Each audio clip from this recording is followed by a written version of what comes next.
Hello बच्चों, कैसे हो आप सब। स्वागत है आपका लेखांकन विद्या पीडिका यूट्यूब चैनल में, जहां आपको मिलने वाली class 9th 10th math science English SST की सारी वीडियोस एक ही प्लेटफॉर्म पे।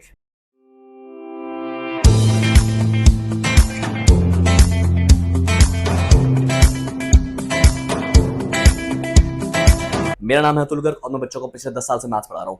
आज के इस वीडियो में देखने वाले हैं क्लास 9 चैप्टर नंबर 2 पॉलिनोमियल्स की अनदर वीडियो, जहां पे हमें देखेंगे हमारा topic which is factorization of polynomials of degree 2। Sir degree 2 का मतलब क्या हुआ? डिग्री 2 का मतलब हुआ क्वाड्रेटिक पॉलिनोमियल्स। तो आज की वीडियो में हम समझेंगे कि हमें क्वाड्रेटिक पॉलिनोमियल्स को कैसे फैक्टराइज करना है। अभी तक फैक्टराइज करने के लिए हमने ज्यादा से ज्यादा क्या देखा था? हमने ज्यादा से ज्यादा देखा था क्लास 8 में कुछ आइडेंटिटीज को। उसके बाद हमने अभी क्या देखा इस चैप्टर में? हमने देखा फैक्टर थ्योरम। लेकिन अब हम समझेंगे कि अगर हमारे पास कोई और पॉलिनोमियल ना हो तो हम उसको कैसे फैक्टराइज कर सकते हैं। तो चलिए बच्चों, इसी के साथ आज की इस वीडियो को शुरू करते हैं।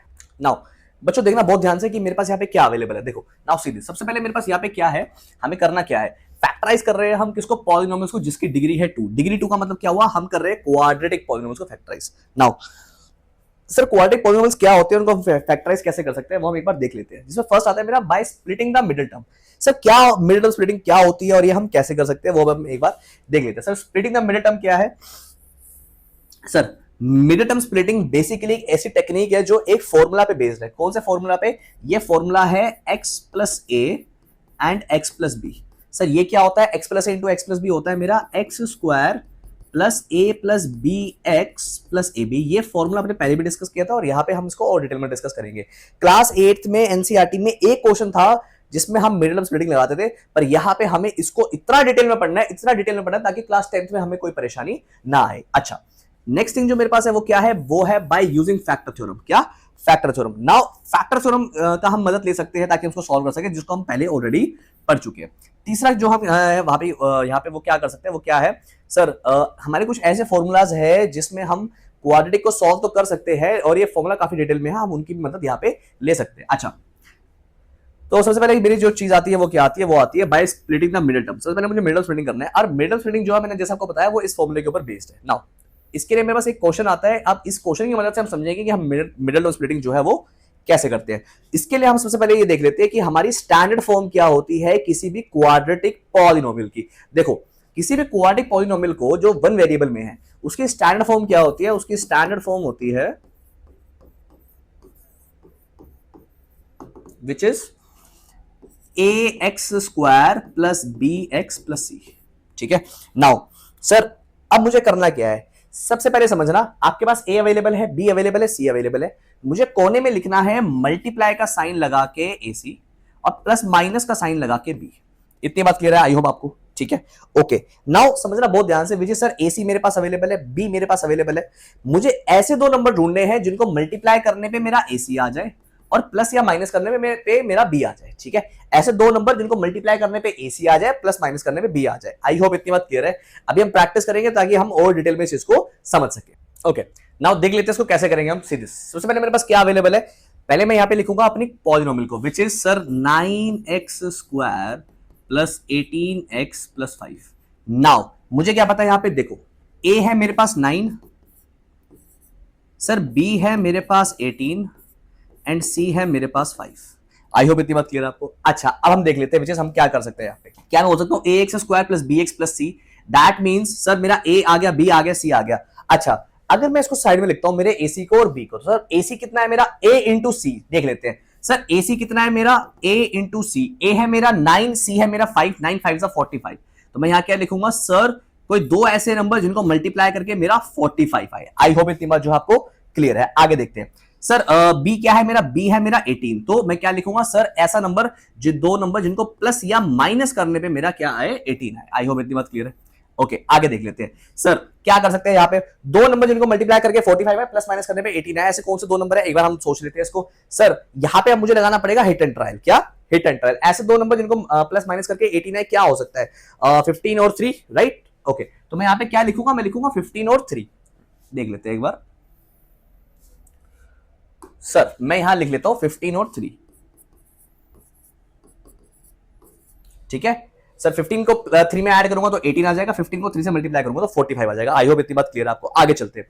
तो सर अब मैं क्या लिखूंगा? अब मैं यहां पे लिखूंगा विच इज, इसका मतलब सर क्या मैं इसको ऐसे लिख सकता हूं?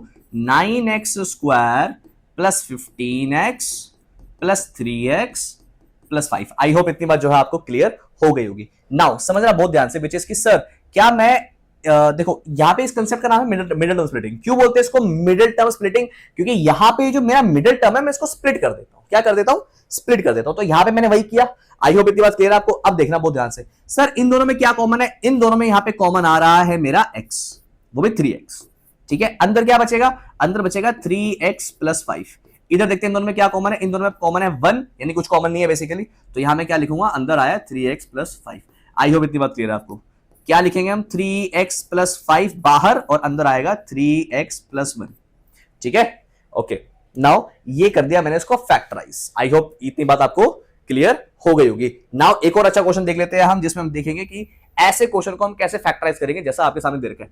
फटाफट वीडियो को पॉज कीजिए, क्वेश्चन को सॉल्व कीजिए और देखिए आपका आंसर मेरे आंसर से मैच करता है या नहीं करता। देखना बहुत ध्यान से। विच इज क्या दे रखा है मुझे? पॉलिनोमियल क्या है मेरे पास? पॉलिनोमियल है मेरे पास sir 2x square minus 9x minus 5। Clear है मेरी बात? नाउ फटाफट स्टैंड फॉर्म देख लेते हैं। स्टैंड फॉर्म क्या है मेरी? ax square plus bx plus c। That means मेरा a क्या हो गया सर? a हो गया मेरा 2, b हो गया मेरा माइनस 9। ध्यान रखना नेगेटिव है, माइनस 9। क्या?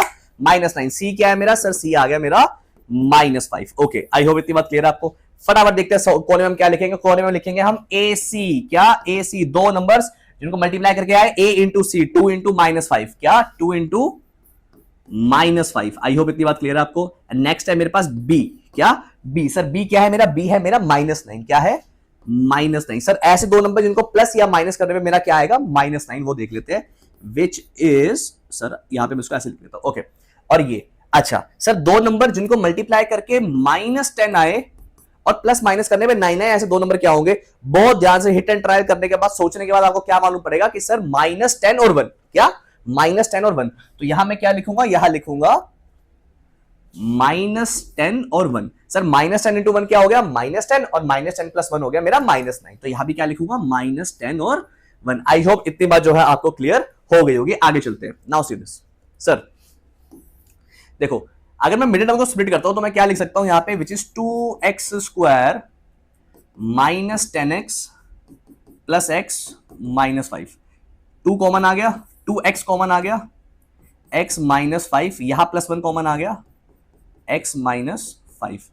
दैट मीन्स 2x प्लस 1 और x माइनस 5। आई होप इतनी बात जो है आपको क्लियर हो गई होगी। मैं फिर से बोल रहा हूं, मिडिल टर्म स्प्लिटिंग बहुत बहुत ज्यादा इंपॉर्टेंट है, बिकॉज इसके बिना आप क्लास 10th के किसी भी चैप्टर में जहां भी क्वाड्रेटिक इक्वेशन या क्वाड्रेटिक पॉलिनोमियल आएगा आप उसको हैंडल नहीं कर पाओगे। आई होप इतनी बात जो है आपको समझ में आ गई होगी। आगे चलते हैं। एक और बहुत बढ़िया क्वेश्चन आपकी स्क्रीन के सामने ये रहा। फटाफट वीडियो को पॉज कीजिए, क्वेश्चन को सॉल्व कीजिए और देखिए आपका आंसर मेरे आंसर से मैच करता है या नहीं करता। नाउ सी दिस, क्या अवेलेबल है मेरे सामने? मेरे पास है देखो ध्यान से, विच इज सर मेरे पास पॉलिनोमियल अवेलेबल है यहाँ पे 9x square minus 22x plus 8।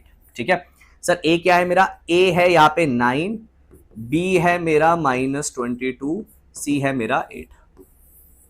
Okay, now अब हम क्या करेंगे यहाँ पे? विच इज बहुत ध्यान से देखना सर, ac और b दोनों को देख लेते हैं हम। सर ac क्या है मेरा? 9 इंटू 8। क्या? और b क्या है मेरा? b है माइनस 22। 9 8 72 और b आया मेरा माइनस 22। अब आपको करना क्या है? दो ऐसे नंबर ढूंढने हैं जिनको मल्टीप्लाई करके 72 आए प्लस या माइनस करके माइनस 22 आए। क्या है ऐसे दो नंबर? देख लेते हैं, सोचते हैं। मेरी बात सुनो फटाफट। विच इज 12 इंटू 6 हो सकता है क्या? नहीं सर, वो तो 18 होएगा। और क्या हो सकता है? अगर आप हिट एंड ट्राई लगाओगे तो आपको क्या मालूम पड़ेगा? ऐसे दो नंबर्स कौन से होंगे जिनको हम मल्टीप्लाई करके मेरा 72 आए प्लस माइनस करके माइनस 22 आए? तो 18 और 4 है ना, राइट? विच इज 18 और 4, बल्कि माइनस 18 और माइनस 4। ठीक है, क्योंकि मुझे प्लस या माइनस करने में क्या चाहिए? माइनस का 22। मैं कैसे लिखूंगा इसको? देखना बहुत ध्यान से। विच इज की sir 9x square minus 18x minus 4x plus 8। I hope जो है इतनी बात आपको क्लियर हो गई होगी। आगे चलते हैं। सर इन दोनों में क्या कॉमन आएगा? इन दोनों में कॉमन आएगा 9x, अंदर बचेगा x माइनस 2। यहां कॉमन आएगा माइनस 4x माइनस 2। ठीक है, 9x माइनस 4x माइनस 2। आई होप इतनी बात जो है आपको क्लियर हो गई होगी। आगे चलते हैं। ठीक है, तो ये मैंने कर दिया इसको फैक्टराइज। ओके, बहुत बढ़िया क्वेश्चन अभी अभी हमने देखा। अब आगे चलते हैं। तो यहाँ पे बना लेते हैं एक रेक्टेंगल की फिगर, जिसमें हम ये देखेंगे कि हमें यहाँ पे दिया क्या हुआ है। तो रेक्टेंगल सबसे पहले हम बनाते हैं हमारी फिगर, बिकॉज फिगर ही है जो सबसे ज्यादा इंपॉर्टेंट होती है। खैर आगे चलते हैं। ओके देख लेते हैं। नाउ मेरे पास यहाँ पे फिगर अवेलेबल है एंड मुझे करना क्या है सीधे। सर सबसे पहले मुझे उसका एरिया दिया हुआ है। क्या दिया हुआ है? एरिया। सर एरिया कितना है? यहाँ पे एरिया दिया हुआ है 4a square plus 4a minus 3। I hope इतनी बात क्लियर है आपको। ये मेरे पास एरिया अवेलेबल है। सर एरिया, रेक्टेंगल के एरिया का फॉर्मूला क्या होता है? सर रेक्टेंगल के एरिया का फॉर्मूला होता है लेंथ इंटू ब्रेड्थ। क्या? Length into breadth. Now sir rectangle का एरिया क्या होता है? Length into breadth. अब क्या मैं बोल सकता हूं सर?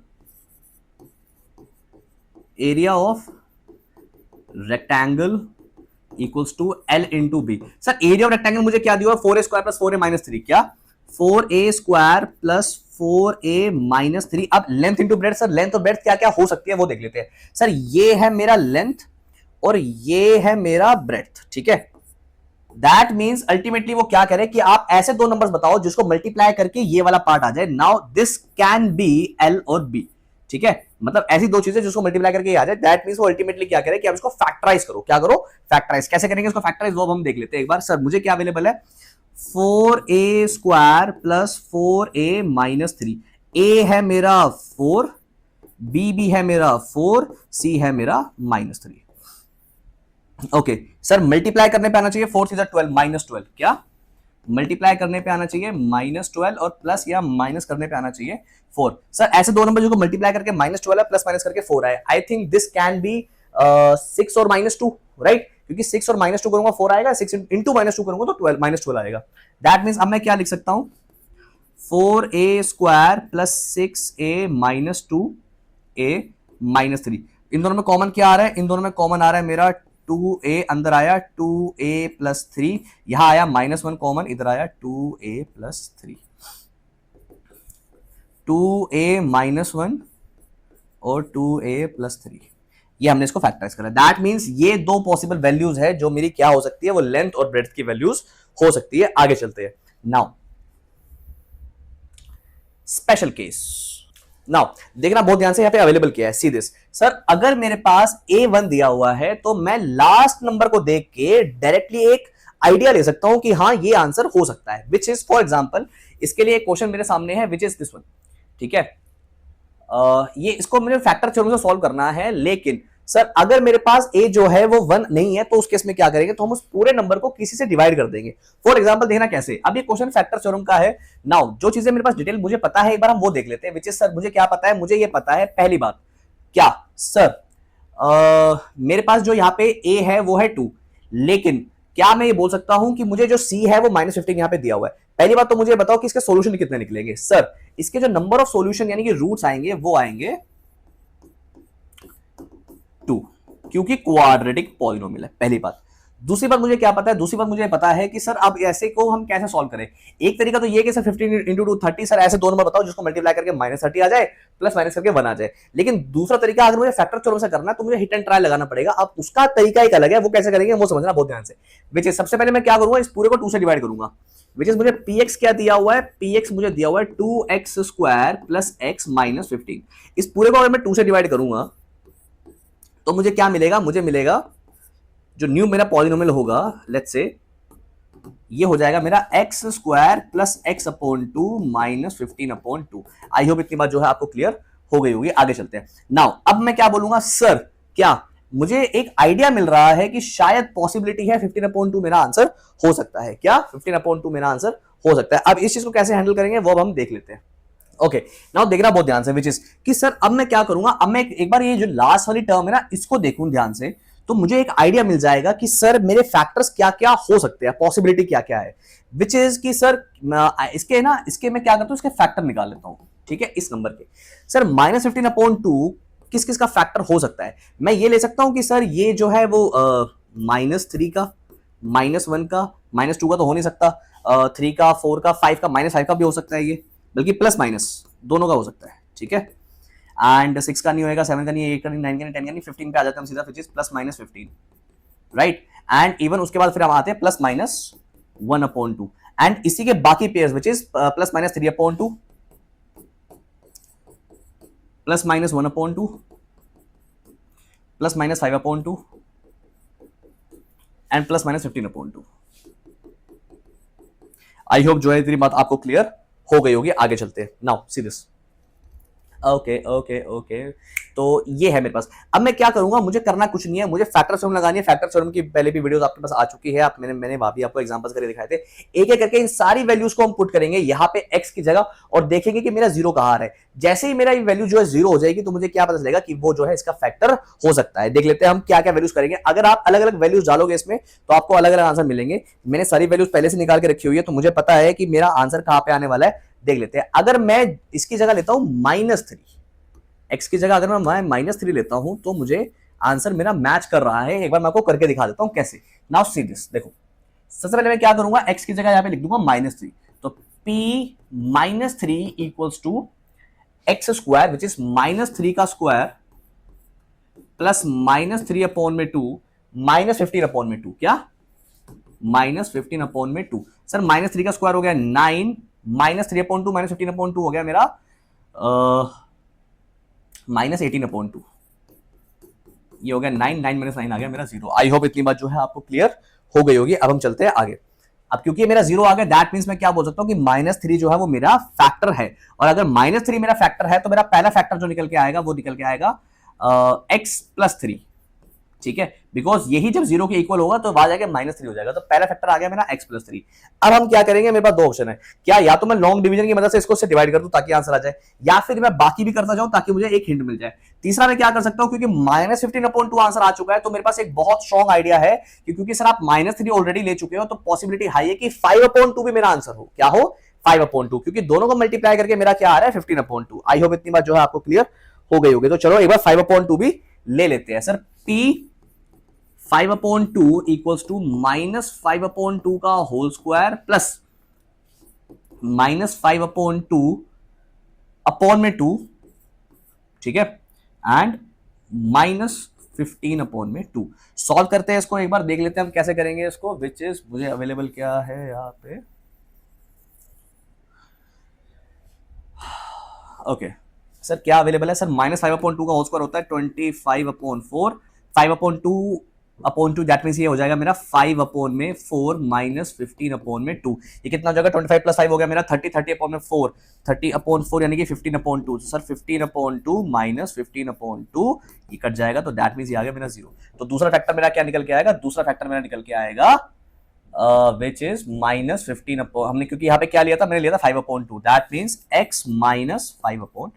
आई होप इतनी बात जो है आपको क्लियर हो गई होगी। आई होप बच्चों आपको मजा आया होगा आज की वीडियो में। जिस वीडियो में हमने देखा था सर हमें क्वाड्रेटिक पॉलिनोमियल को कैसे सॉल्व कर सकते हैं, हमारी वैल्यूज कैसे निकाल सकते हैं अगर हमारे पास क्वाड्रेटिक पॉलिनोमियल दे रखा हो, और मीटर टर्म स्प्लिटिंग जैसा बहुत इंपॉर्टेंट कंसेप्ट जो है हम आज की इस वीडियो में देख चुके हैं। तो बच्चों मिलते हैं आपसे अगली वीडियो में, जहां हम देखेंगे हमारे आगे के क्वेश्चंस, खासकर ऐसे पॉलिनोमियल्स को कैसे डील करना है जिसकी डिग्री हो 3। तो तब तक के लिए टाटा बाय बाय।